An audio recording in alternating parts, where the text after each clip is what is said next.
Si buscas en YouTube Julio Cortázar vas a ver que casi todo el mundo te habla de Rayuela y de Casa Tomada. Por eso acá en el Castillo de los Libros hoy te vamos a hablar de los libros raros de Julio Cortázar. ¿Cómo están? Bienvenidos al Castillo de los Libros. Mi nombre es Franco Fernández y como les decía recién en la introducción del video, hoy vamos a hablar de libros raros de Julio Cortázar. Se trata de algunas publicaciones que salieron de la convención. Si ya de por sí Julio Cortázar era un tipo que rompía con las reglas de la literatura, no solamente lo hacía al interior de sus cuentos y sus novelas, también presentaba libros en formatos raros, diferentes y distintos a todo lo que existía. Así que acompáñenme que vamos a comenzar primero con este libro, con Fantomas contra los vampiros multinacionales. Este libro, aparecido en la década del 70, es un libro muy extraño y muy diferente. Tiene una historia muy particular que les quiero contar antes de pasar a ver este libro en detalle. Se trata de que en México, entre la década del 60 y 70, aparecía una tira de cómic que era protagonizada por este héroe llamado Fantomas, que era un héroe, como decimos, que luchaba contra villanos. En una de las tiras, en uno de los números, en las viñetas como personaje, apareció Julio Cortázar, que ayudaba al protagonista junto a otros escritores célebres de Latinoamérica a luchar contra los villanos que en ese momento querían prender fuego bibliotecas, destruir bibliotecas, ir en contra de la cultura. Entonces llamaban a los escritores de aquel momento que lo ayudaban. Julio Cortázar, al enterarse de esto, se puso muy contento porque dijo, bueno, si aparezco en una tira cómica quiere decir que tengo cierto grado de reconocimiento y popularidad. Y como ellos no me pidieron permiso para que yo aparezca, yo tampoco les voy a pedir permisos a ellos para utilizar su personaje. Y de esa manera fue que él agarró y escribió esta historia, donde va mezclando la historieta con la prosa, con la literatura y la narrativa. Así que vamos a verlo en detalle. Bueno, esta es la edición que tengo de Los Fantomas. Como verán, no es una edición original, sino que es una edición trucha, es una edición pirata de La Redota porque no se volvió a publicar después del 73 y no solamente tiene Fantomas, sino también tiene otros textos políticos. Como vemos acá en el índice, aparece hablando de la muerte del Che, habla de un pueblo llamado Neti, en fin, otras cosas. Pero lo que nos importa es ver Fantomas. Acá así era la tapa original, como ven ahí. Antes era así la portada original y ellos la publicaron de esta manera. Pero lo que yo le quería mostrar era esto, cómo aparecen las historietas, mezclada con la narrativa.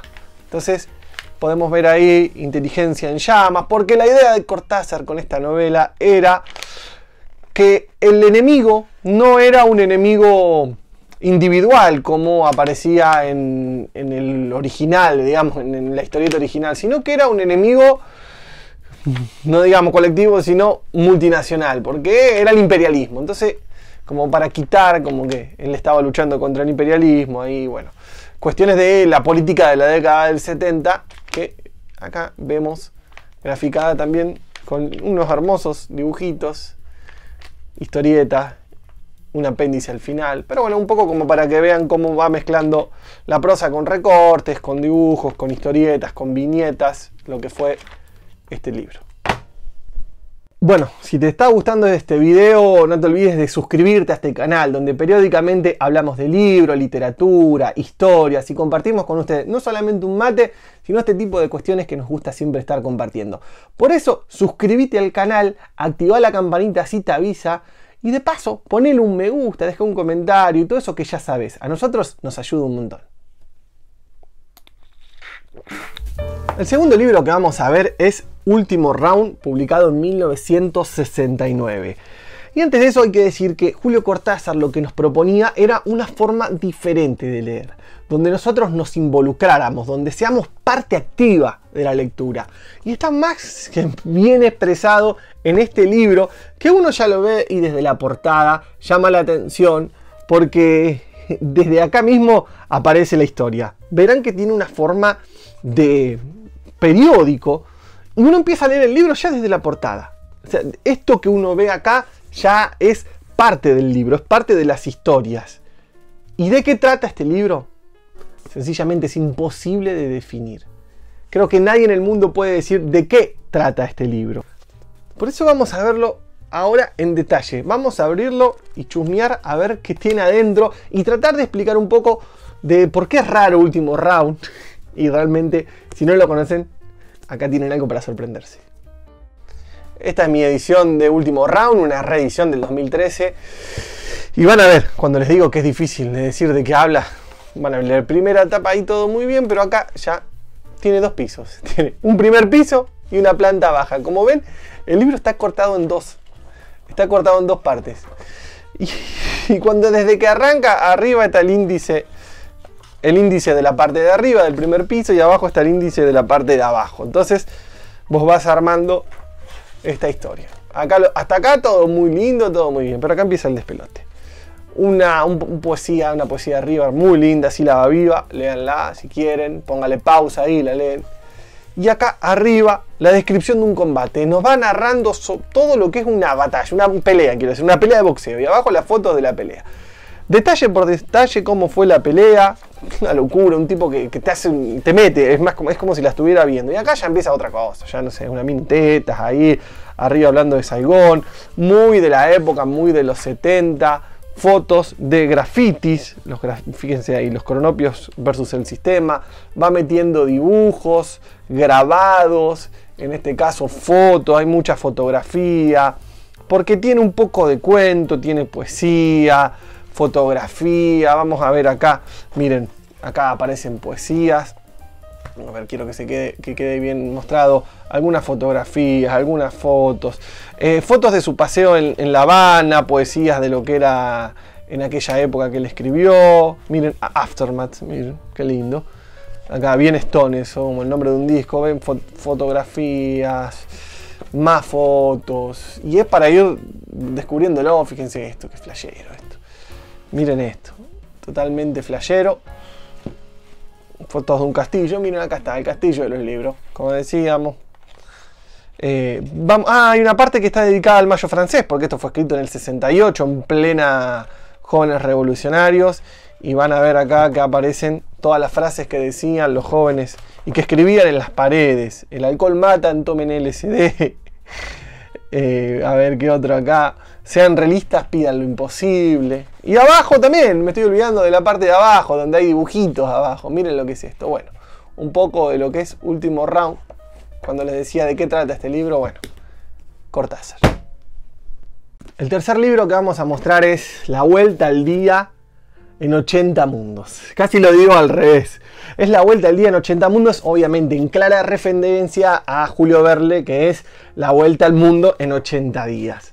Que vendría a ser por ahí como la primera parte de Último Round. O podríamos decir que Último Round es un libro que lo complementa. Son como libros hermanos. Este del 67, este del 69. Y acá Cortázar empieza a jugar.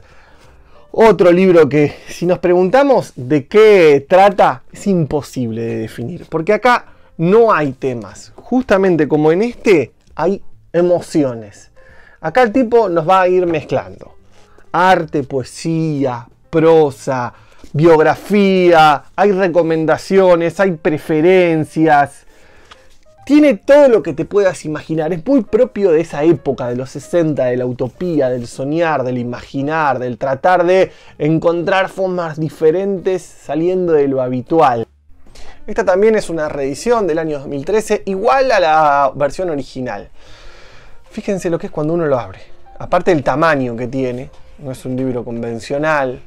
Lo primero que dice es la creación literaria, La Vuelta al Día en 80 Mundos. Y empezamos a ver acá, a través de grabados y dibujos hermosos. Por ejemplo, acá nos aparecen Phileas Fogg y Passport, que son los personajes de La Vuelta al Mundo en 80 días. Y nos está hablando un poco de Julio Verne. Fíjense acá la foto de Julio Verne. Voy a ir mostrándolo medio rápido porque hay de todo. Acá, por ejemplo, él nos va a hablar de su gato. Por eso yo le decía, esto puedo hablar de cualquier cosa. Nos habla de su gato, el gusto que tiene por las plantas. Va mezclando dibujos. Esto es un hermoso grabado que aparece en el libro Los hijos del Capitán Grant. Y es cuando a Roberto lo agarra un cóndor acá en la cordillera. Hermoso libro que algún día tenemos que hablar. Julio en acción y va metiendo una poesía. Aparecen fotografías, este es Julio Verne. Dibujos. Y ven cómo aparecen distintos títulos y distintas historias que va contando. mezclándolo con dibujitos, con fotografías. Hay una parte en donde habla de Gardel, porque hay un poco de... hay humor. Acá miren lo que es este. No hay peor sordo que el que dice un gatito, un fonógrafo. Acá es donde habla de Gardel. En una parte nos habla de un personaje muy característico de esta ciudad, acá donde vivo yo, que es Chivilcoy. Que él decía que fue el primer cronopio. A ver qué es esto, miren, a ver, un papelito que quedó ahí, dibujitos, miren esto, pinturas, foto de una pelea donde el tipo cayó, un boxeador cayó. Bueno, de todo acá para meterse, bucear, encontrar acá grabados originales de La Vuelta al Mundo en 80 días, de Julio Verne. Es como para realmente perderse en estos mundos. Yo no sé si te alcanza un día para meterte en cada uno de todas estas historias que nos propone, que nos plantea Julio Verne, y que no es la única edición que tengo, porque recuerdo que unos días antes de comprar esta, compré esto, que verán acá, que es el mismo libro pero en dos partes, en el tomo 1 y el tomo 2. Chiquititos, miren la diferencia entre uno y otro, ¿no? Es como una edición más pequeña y es lo mismo pero en chiquitito. Bueno, lo mismo, en realidad este es mucho mejor, este es como muy resumido, pero bueno, si tienes ganas de leer, yo creo que pasa, pero se aprecia mejor acá. Tenemos un montón más, por eso si querés que haya una segunda parte, dejanos acá abajo en los comentarios si es que te gustó y decinos, quiero que haya una segunda parte de libros raros, puede ser de otro autor, pero en este caso estamos hablando de Cortázar, y dice, bueno, quiero que hablen de tal autor, bueno, no nos ponen ahí. Antes de irnos, vamos a ver el último libro, el libro de Manuel, otro de los libros raros que escribió Julio Cortázar, publicado en el año 1973, que es una novela que está enmarcada en el contexto de la dictadura de aquellos años, de 1973, con el dictador Lanusse, donde había mucha tortura en Argentina, donde había muchos presos políticos. Estamos hablando de la dictadura previa a la del 76, que fue la de los desaparecidos. En la cual, en el 73, Cortázar trata de involucrarse y crea esta novela justamente como un apoyo a aquellos guerrilleros, porque buscó, con la recaudación de los derechos y con las ventas, poder financiar y ayudar a pagar a los abogados que estaban defendiendo a los presos políticos. La historia brevemente trata sobre un grupo de revolucionarios, artistas que tienen distintos oficios, que son de diversos países y que están viviendo en París en aquella época y que quieren ayudar a los revolucionarios de América Latina. Para lo cual, lo que van a tratar de hacer es juntar fondos. Y se les ocurre planear el secuestro de un alto ejecutivo y pedir como rescate la liberación de presos políticos. Más o menos ese es el argumento. Pero lo raro de esto es cómo está atravesado por recortes y por noticias, y vamos a verlos en detalle. Este es el libro de Manuel, una edición del 2013, supongo yo diferente a la versión original, pero también está muy linda y quiero que veamos acá porque, como les decía, la narrativa está mezclada con recortes. Acá van a aparecer noticias, facsimiles, hay telegramas, hay diarios, por ejemplo, y son diarios reales. O sea, las noticias que aparecen acá aparecieron, por ejemplo, acá no se realizó la reunión entre Bruno Quijano y Kissinger. O sea, son noticias que aparecían realmente en los medios de comunicación de aquella época, que los personajes las iban leyendo. Fíjense, un comando guerrillero robó más de 9.000 pelucas en el puerto, dice. Un diario de la opinión, de estudiantes que se manifestaban. Acá le dejó una carta a Dios antes de morir, vayan a saber de qué era esa noticia, ya no la recuerdo de cuando la leí. 9 bolsas, guerrilleros liberaron en México un líder del PRI, crimen de homosexuales. Bueno, cómo son las historias que iban leyendo, las noticias que iban leyendo los protagonistas de esta novela, y por eso nos llama la atención cómo pudo crear esto a través de recortes y un collage que nos va atrapando y envolviendo, y este es el libro de Manuel. Bueno, espero que les haya gustado este recorrido y esta muestra así muy rápidamente, muy brevemente sobre algunos libros raros de Julio Cortázar. Tiene muchos más, tiene distintas cosas. Dejaron en los comentarios si te gustó el video, si te gustara que habláramos de los no tan raros de Julio Cortázar o de algún otro autor. Y decinos cuál de esto tenés, lo que te parezca como para ir charlando entre nosotros y cada vez aportar más conocimiento a esta comunidad que las del Castillo Libro. Como siempre saben, suscríbanse al canal, activen la campanita y denle me gusta a este video, que mientras tanto nos encontramos en el próximo. Adiós.